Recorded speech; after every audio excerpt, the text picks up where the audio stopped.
What's going on, everybody? Dan Wilson here, jazz guitarist, and I'm very happy to be celebrating Black Music Month with Mack Avenue Music Group. This is an extremely important thing to keep in mind and to celebrate because African American music and music of the African diaspora has greatly influenced the music of the world, and I believe it to be the root of American music as we know it. So celebrate it with us.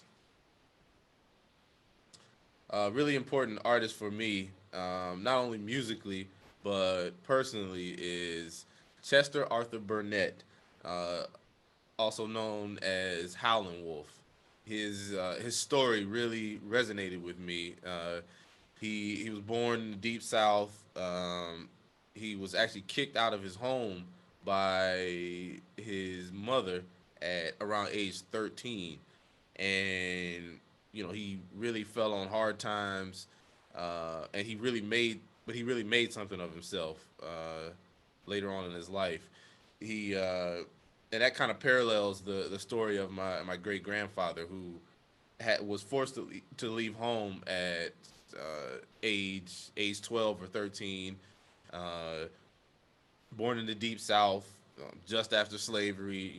Those conditions were miserable, and the story that my uncles tell me is that he my great grandfather was not allowed to go to school because his parents lent him out to different people to sharecrop, and that was a really harsh life. His sisters were able to learn to read and write, but he was never able to, just because he was a boy.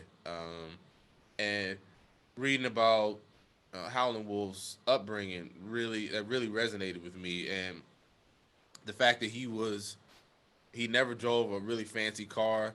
He had just a regular old Buick, uh, even though, but he was greatly in control of his own destiny. He owned all the rights to his music. He never borrowed from any of the record companies, and at that time it was really commonplace for record companies to take advantage of black artists, because a lot of them were coming up from the cotton fields and really had nothing to their name. But Howlin' Wolf was aware enough uh, to take control of his own the rights to his music and his masters, and also the way he treated his band members. He was very loyal to his band members. He paid them well. He was very fair to them.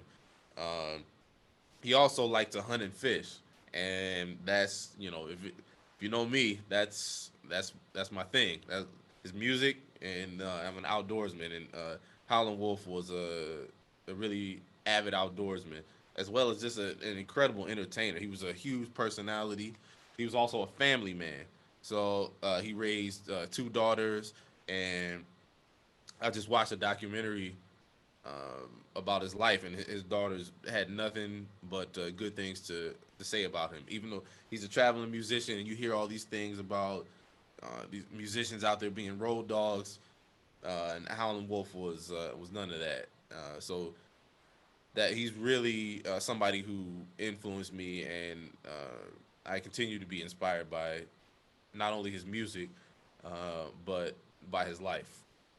Two great tracks to check out from Holland Wolf, or one of them is one of his most famous ones, Smokestack Lightning, which is incredible. His voice, he had a real raspy but powerful voice, and Backdoor Man, that's another great one. Tells a really cool story, and um, if you ever get a chance to check out the documentary on his life, you can see him uh, talking to Son House.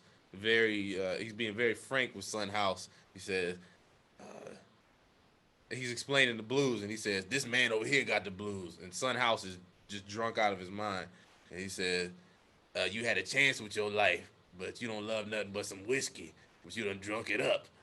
And he was just like, I just love the fact that he was just a straight shooter, He shot from the hip. So yeah, check those tracks out.